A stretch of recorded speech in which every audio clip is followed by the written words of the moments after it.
J'étais une mère merveilleuse avant d'avoir des enfants. Donc cette phrase est tirée du livre Parler pour que les enfants écoutent, écouter pour que les enfants parlent.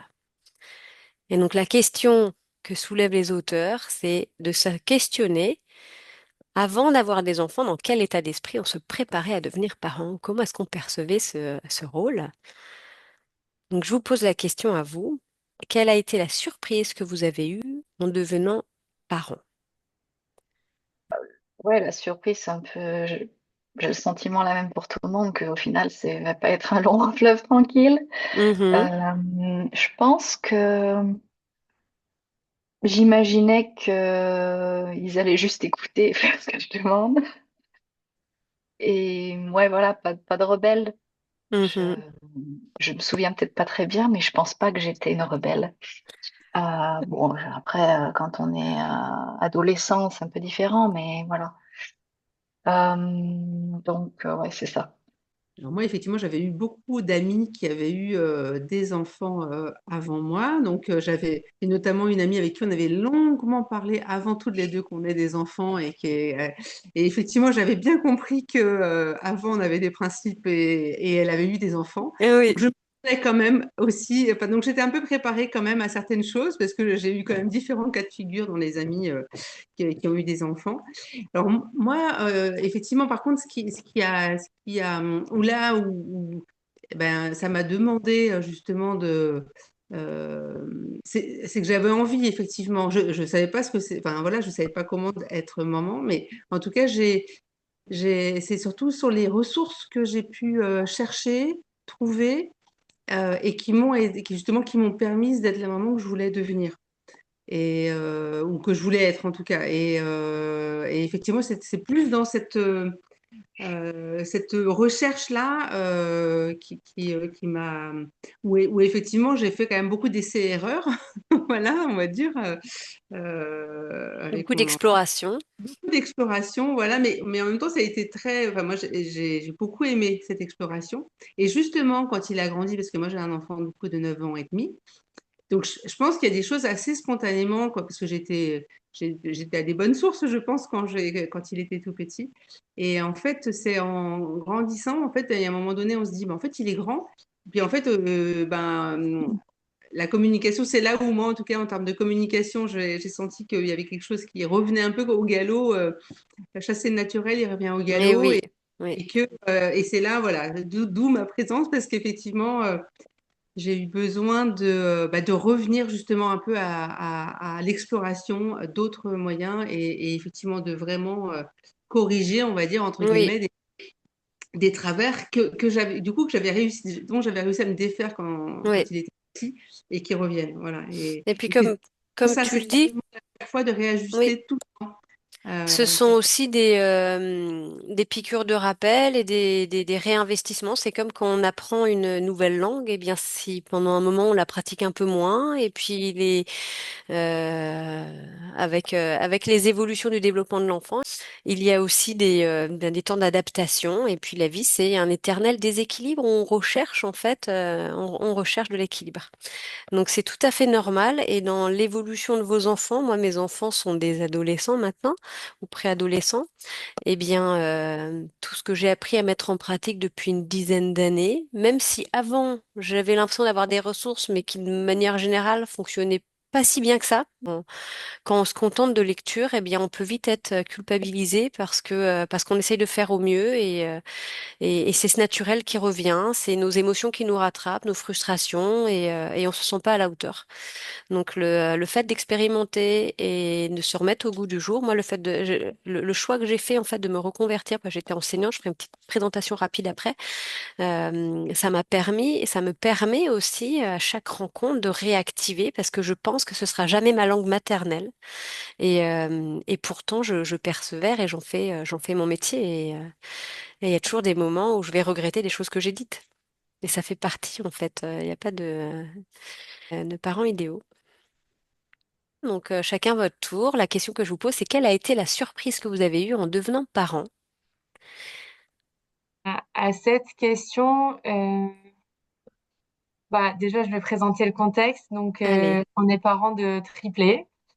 Donc, je pense qu'on est rentré un peu dans la parentalité sans beaucoup de dogmes ou d'imagination, parce je sais pas, j'avais 27 ans, je pense que j'étais un peu jeune. Mais pour le coup, d'avoir des triplés, ça a un peu fait tout voler en éclats, vu que, bah, en fait, on fait comme on peut. Oui, oui. Euh, donc du coup, même des petites règles qu'on aurait pu se dire non, je veux pas qu'ils soient comme ça dans les magasins ou qu'ils répondent comme ça, etc. Ben en fait, nous, Oui, on a juste fait enfin, on fait aujourd'hui comme on peut. En tout cas, moi, je fais comme je bien peux au niveau sûr. de l'éducation de mes enfants. Oui, Et donc voilà. Donc c'est un peu ça ma manière de voir, c'est bah ok, maintenant j'en ai trois à éduquer en même temps. oui. Comment je fais pour bah, les faire avancer correctement? Exactement. Et puis je pense que c'est vraiment important. Je pense qu'il faut garder ça en tête. Vous faites comme vous pouvez. Et en fait, il y a des périodes dans la vie, comme je disais avant, le fait qu'on cherche constamment un équilibre dans une vie qui ne peut pas être équilibrée de manière permanente, eh bien, il y a des moments où on fait avec ce qu'on a et c'est important de le garder en tête. On n'a pas de super pouvoir. En tout cas, ce que j'espère, c'est avec les ressources et les outils que vous allez découvrir et que je vais essayer d'agrémenter en plus de l'approche, ça va vous permettre des fois de piocher. Puis en plus, si vous participez en couple, ça va vous permettre aussi de relayer, de vous soutenir et d'être plus indulgents l'un envers l'autre. Parce que vous aurez conscience qu'il y a plein de ressources qui existent, mais que d'abord, la ressource principale, c'est la vôtre. C'est être en mesure d'être disponible, prendre soin de soi, avoir ces petits temps de pause. Et je sais que c'est sans relâche qu'on a, alors, des triplés que j'aurais pas connus, mais je connais beaucoup de familles qui ont des jumeaux, donc j'ose imaginer que un de plus, c'est pas un de plus en fait. Euh, Après, je dirais que je pense que ce qui est le plus perturbant, c'est d'en avoir trois en même temps. Oui, Et c'est de découvrir, parce qu'en fait, on n'en avait pas avant. Et du coup, oui, en fait, on découvre avec trois, et ça, c'est c'est quand même vrai, assez fatigant. Et même si on n'a pas trop le temps de se poser des questions, en fait, il y a des choses, je pense que quand on en a déjà un avant, le deuxième, il y a déjà des choses on se dit, tiens, mais on avait fait comme ça, enfin, là, tout à fois fait. trois, c'est un peu ça la surprise, Oui, je dirais. je Voilà. comprends bien. Eh Donc bien, là, 4 ans oui, et demi, c'est un âge qui est difficile, je trouve. oui, oui, Ouais. tout à fait, tout à fait. Ils vont grandir. Alors, je vais embrayer. Moi, j'en ai trois aussi. Alors, je les ai pas eu en même temps. Mais vraiment, je peux comprendre. Et ils ont aujourd'hui 12, 15 et 17 ans. Et j'ai découvert cette approche il y a une dizaine d'années. En tant que parent, j'ai participé, j'étais à votre place. Donc, ils avaient 2, 5 et 7 ans. Et j'étais complètement sous l'eau et cette découverte a été vraiment une bouffée d'oxygène, même si au quotidien, je pense que la grande nuance entre avant et après ces ateliers, c'était de m'entendre parler et d'avoir conscience que je faisais comme je pouvais et surtout de déculpabiliser. Et après, accepter qu'en fait, le temps fera aussi son cheminement et qu'il y a des jours où je verrai de l'amélioration et il y a des jours qui seront plus difficiles en fonction des besoins que chacun aura pu satisfaire, les miens, ceux de mon conjoint, ceux des enfants. Et donc, avant de dispenser des ateliers, j'étais professeur des écoles. Et j'ai enseigné pendant près de 17 ans et j'ai fait mes dernières années d'enseignement aux Pays-Bas où j'ai découvert un peu une autre. On a vécu 3 années aux Pays-Bas et j'ai découvert avec mon mari ouais, une autre culture et surtout un autre rapport aux enfants. Pour vous donner un exemple, on volontairement ne voulait pas vivre dans un quartier d'expatriés et on vivait avec des familles de Néerlandais qui ont grandi dans le quartier où on était et les seuls qu'on entendait crier dans la rue après leurs enfants, c'était nous.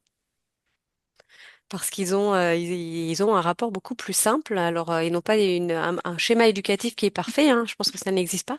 Mais en tout cas, il y avait quand même beaucoup à prendre. Et donc, je cherchais une méthode. Et j'ai vu un jour un psychologue qui proposait les ateliers Faber et Maslich. Je pensais même que c'était néerlandais en entendant le nom. Et voilà. Et donc, J'ai entamé aux Pays-Bas plusieurs formations, notamment à l'école européenne, le lycée français et ensuite l'école européenne, où j'ai pu avoir une formation sur la gestion des conflits. Et parce qu'avant de prendre sa classe, on apprend à connaître les élèves et à gérer ces conflits. C'était très intéressant.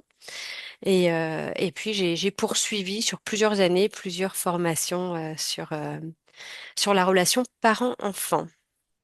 Après, si vous avez besoin d'avoir plus d'informations, je vous laisse regarder, ça vous intéresse, sur educatelier.com. Il y a une partie sur les différentes formations auxquelles j'ai participé. Et je réunis dans cet atelier l'ensemble des ressources qui me sont vraiment précieuses, que je tiens à vous partager au long de ces rencontres. J'accompagne des parents et des professionnels de l'enfance à rétablir une relation de confiance et à gérer les conflits. Donc j'interviens sous forme de conférences, sous forme d'ateliers, de formation et également j'interviens en milieu scolaire, donc collège, école primaire. Et actuellement, je travaille avec une équipe d'une dizaine de prestataires dans un centre de santé et on est 10 professionnels à intervenir pour soulager le quotidien des parents, des enseignants aussi, des éducateurs, parce que ce sont des métiers humains certes, mais extrêmement énergivores. Et il est des fois difficile eh bien, de faire des pauses. Et là, c'est ce que vous êtes en train de faire.